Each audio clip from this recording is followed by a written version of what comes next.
चला आज आपण एक छोटासा व्याकरणाचा टॉपिक या ठिकाणी समजून घेऊयात की ज्या टॉपिकचं नाव आहे काइंड्स ऑफ सेंटेन्सेस, ज्याला आपण मराठीमध्ये वाक्यांचे प्रकार असे म्हणतो.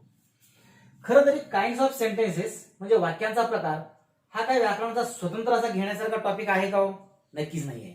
पण तरी सुद्धा आपण हा टॉपिक काय घेतो आहोत तर यानंतरचा जो आपण व्हिडिओ पाहणार आहोत, जो व्याकरणाचा टॉपिक पाहणार आहोत, त्या टॉपिकसाठी एक पूर्व तयारी म्हणून किंवा त्या टॉपिकसाठी अतिशय उपयोगी पडणारा असा हा छोटासा का होईना टॉपिक असल्यामुळे आज आपण या टॉपिकची सुरुवात करतो आहोत. डायरेक्ट स्पीच, इनडायरेक्ट स्पीच हा यानंतरचा आपण टॉपिक घेणार आहोत. मग मला सांगा, दिलेल्या डायरेक्ट स्पीचचं इनडायरेक्ट स्पीच मध्ये रूपांतर करताना किंवा इनडायरेक्ट स्पीचचं डायरेक्ट स्पीच मध्ये रूपांतर करत असताना जर तुम्हाला दिलेलं वाक्य ऍसर्टिव्हचं आहे का इम्परेटिव्हचं आहे का इंटरोगेटिव्हचं आहे का एक्सक्लेमेटिव्हचं आहे हेच कळलं नाही तर त्या वाक्याचं इनडायरेक्ट रूपांतर करता येईल का? नाही. यासाठी म्हणून आपण वाक्यांचे प्रकार समजून घेण्याकरिता, काइंड्स ऑफ सेंटेन्सेस समजून घेण्याकरिता हा छोटासा व्हिडिओ आज बनवत आहोत. तर मला सांगा, या वाक्यांचे असणारे प्रकार किती असतात? यापूर्वी आपण हे सगळे अभ्यासलेले आहोत. फळ्यावर लिहिलेले हे जे काही एकूण 4 प्रकार आहेत, हेच ते वाक्यांचे असणारे 4 प्रकार. These are the 4 kinds of sentences, that is assertive sentences, imperative sentences, interrogative sentences and exclamatory sentences.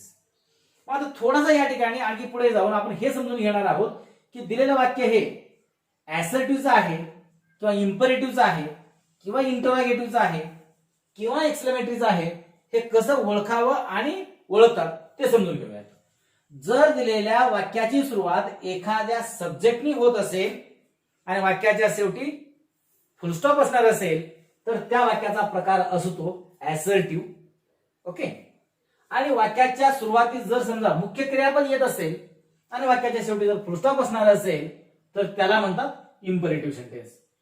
ऍसर्टिव्ह sentence आणि इम्परेटिव्ह सेंटेन्स या दोन्हीमध्ये एक बाब आहे, सारखी आहे, ती म्हणजेच या दोन्ही प्रकारच्या वाक्यांच्या शेवटी फुलस्टॉप दिलेला असतो.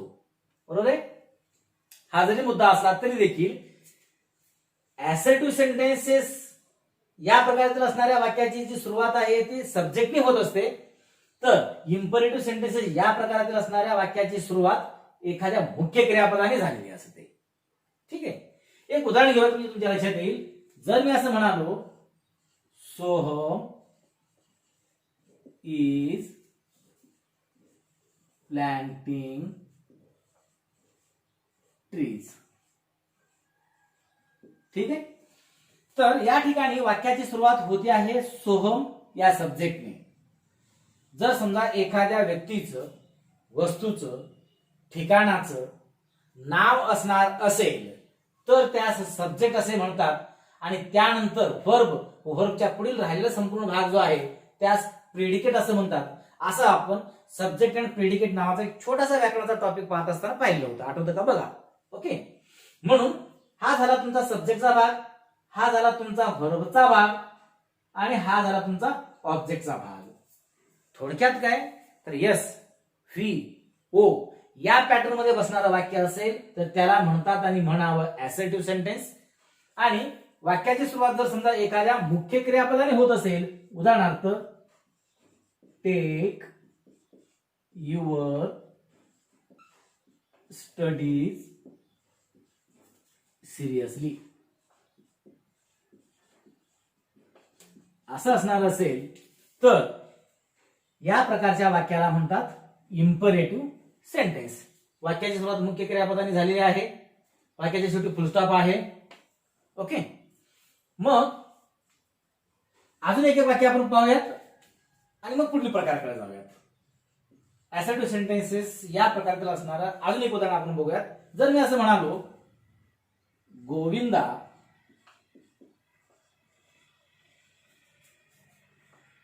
helps his neighbors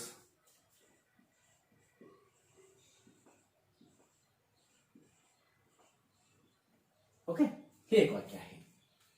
आता यातील असणारा गोविंदा जो आहे तो झाला सब्जेक्ट, हेल्प झाला व्हर्ब, ओके, आणि हिज नेबर्सचा जो भाग आहे तो झाला ऑब्जेक्ट. ठीक आहे. प्रत्येक वेळेस सब्जेक्ट आणि व्हर्ब नंतर ऑब्जेक्टच येतो ना ऑब्जेक्ट येतोच असे काय नसतं, लक्षात ठेवा. फक्त वाक्याची सुरुवात सब्जेक्टने होत असेल आणि त्यानंतर जर व्हर्ब येत असेल तर डोळे झाकून सांगावं की तो असर्टिव्ह सेंटेन्सेस या प्रकारातील वाक्य आहे.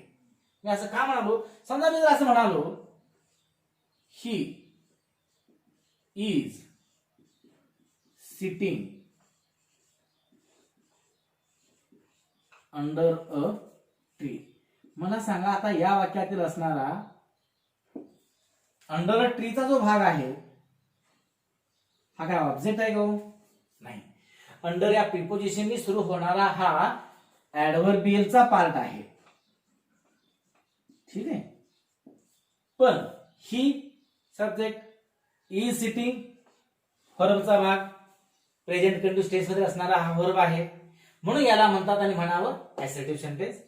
वाक्याची सुरुवात मुख्य क्रियापदाने होत असेल तर त्याला म्हणतात आणि म्हणावं इम्परेटिव्ह सेंटेन्स. अजून एक वाक्य घेऊयात म्हणजे कदाचित तुमच्या आणखी व्यवस्थित लक्षात येईल. जर मी असं म्हणालो डोंट निग्लेक्ट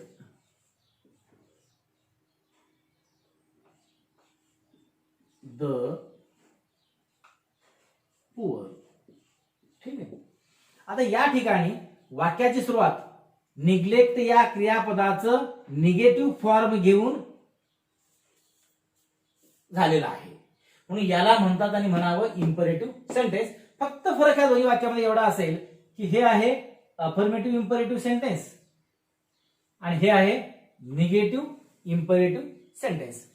असे किती जरी वाक्य घेतले तरी देखील कमीच असतील. त्यामुळं फक्त प्रकार लक्षात ठेवत असताना काय करतात आणि करावं हे एकदा सांगतो आणि हा प्रकार आपण थांबूयात. कसं ओळखायचं असतं इम्परेटिव्ह सेंटेन्सचा भाग, तर वाक्याची सुरुवात मुख्य क्रियापदाने होत असेल तर त्याला म्हणतात आणि म्हणावं इम्परेटिव्ह सेंटेन्स.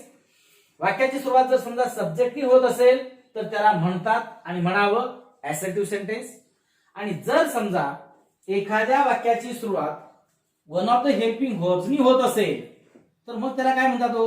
उदाहरणार्थ are you reading a book असं जर मी म्हणालो तर मला सांगा हा कोणता प्रकार झाला? येस, हा झाला इंटरोगेटिव्ह सेंटेन्सेसचा भाग. इंटरोगेटिव्ह सेंटेन्सचा भाग. मग इंटरोगेटिव्ह सेंटेन्सेस सुद्धा खरं तर तसं पुन्हा दोन प्रकार पडतात. कुठले कुठले? एक आहे व्हर्बल क्वेश्चनचा आणि दुसरा आहे डब्ल्यूएच क्वेश्चनचा. मग हा जो आहे हा कोणत्या प्रकाराने मोडतोय? तर व्हर्बल क्वेश्चन मध्ये मोडतोय. म्हणजेच व्हर्बल क्वेश्चन कसं ओळखायचं? तर one of the helping verbs ने जर वाक्याची सुरुवात होत असेल आणि वाक्याच्या शेवटी जर क्वेश्चन मार्क असणार असेल तर त्याला व्हर्बल क्वेश्चन असं म्हणतात की जो इंटरोगेटिव्ह सेंटेन्सेसचा एक सब टाइप आहे. ओके. आणि जर समजा मी असं म्हणालो where have you kept the book. Okay. वाक्याची सुरुवात one of the WH words ने झालेली आहे आणि वाक्याच्या शेवटी क्वेश्चन मार्क आहे. तर मग अशा प्रकारच्या ह्या वाक्याला काय म्हणतात? तर डब्ल्यूएच क्वेश्चन. ठीक आहे. एकूण डब्ल्यूएच वर्ड्स आहेत when, where, why, how, who, whom, whose, what आणि विच. या 9 पैकी कोणत्याही एखाद्या डब्ल्यूएच प्रश्नार्थक वर्डने वाक्याची सुरुवात होत असेल आणि त्यानंतर लगेचच एखादा हेल्पिंग व्हर्ब येत असेल तर त्याला म्हणतात आणि म्हणावं डब्ल्यूएच क्वेश्चन की जो या इंटरोगेटिव्ह सेंटेन्सेसचा एक सब टाइप आहे. ठीक आहे. मग शेवटचा प्रकार राहतो तो म्हणजेच एक्सक्लेमेटरी सेंटेन्सेसचा. तो कसा ओळखावा? तो तर सर्वात सोपा, याहूनही सोपा. कसं? वाक्याच्या शेवटी किंवा काही वेळेस वाक्यातील असणाऱ्या पहिल्या शब्दानंतर असं एक्सक्लेमेटरी मार्क येणार असेल तर त्याला म्हणतात आणि म्हणावं एक्सक्लेमेटरी सेंटेन्स. उदाहरणार्थ एक वाक्य घेऊयात, तुमच्या लक्षात येईल. व्हॉट अ ब्युटिफुल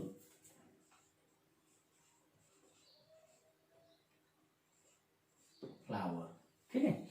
हे जे वाक्य आहे हे वाक्य एक्सक्लेमेटरी प्रकारातील आहे. जरी one of the WH words नेच याची सुद्धा सुरुवात होत असेल तरी सुद्धा. मग आता कदाचित काही लोकांना प्रश्न असा पडू शकेल की याही वाक्याची सुरुवात म्हणजे या WH क्वेश्चनची सुरुवात सुद्धा वन ऑफ द WH वर्ड्सनीच होते, याची सुद्धा सुरुवात वन ऑफ द WH वर्ड्सनीच होते. मग हे कसं ओळखावं? तर एक अतिशय साधा सोपा भाग. जर वाक्याच्या शेवटी एक्सक्लेमेटरी मार्क असणार असेल तर समजायचं वाक्य एक्सक्लेमेटरी या प्रकारातील आहे.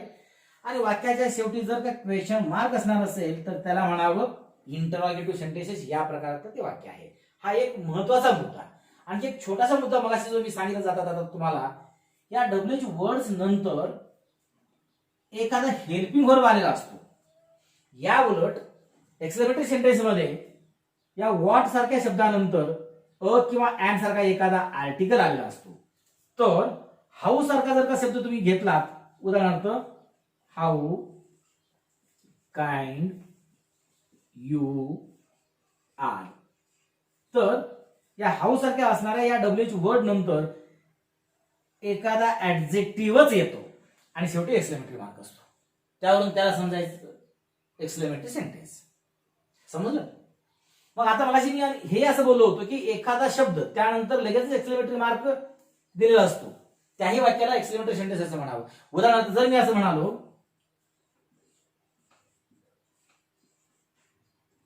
Alas, okay, my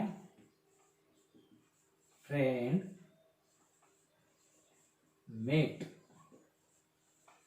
with an accident. ठीक आहे. मग यातील असणारा हा जो भाग जो आहे तो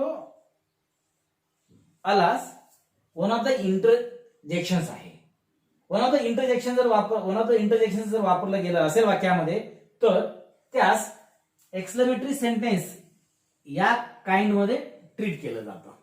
लक्षात घ्यायचं. भले त्याच्यानंतर असणारा माय फ्रेंड सब्जेक्ट आहे, मेट वर्ब आहे, म्हणजे हा पुढचा जो भाग जो आहे तो असर्टिव्ह सेंटेन्सचा आहे. पण अशा प्रकारच्या वाक्याचं जेव्हा केव्हा तुम्हाला इंडायरेक्ट मध्ये रूपांतर करायचं असतं तेव्हा हे संपूर्ण वाक्य तुम्हाला एक्सक्लेमेटरी सेंटेन्स या प्रकारातील आहे असं ट्रीट करून त्या नियमानुसार हे वाक्य सोडवावं लागतं. लक्षात आलं? मग अशा पद्धतीने असणारा व्याकरणातील सर्वात छोटासा टॉपिक समजायला, परंतु डायरेक्ट इनडायरेक्ट या टॉपिकसाठी महत्वाचा असणारा काइंड्स ऑफ सेंटेन्सेसचा हा भाग या ठिकाणी संपला. सर्वांना चांगल्या पद्धतीने समजला असेल. फक्त एवढंच, यातूनही जर समजा कोणाला काही अडचण असेल, शंका असेल तर माझ्या कमेंट बॉक्समध्ये अवश्य लिहून पाठवा. तुमच्या त्या शंकेचं नक्कीच निरसन केलं जाईल. ठीक आहे.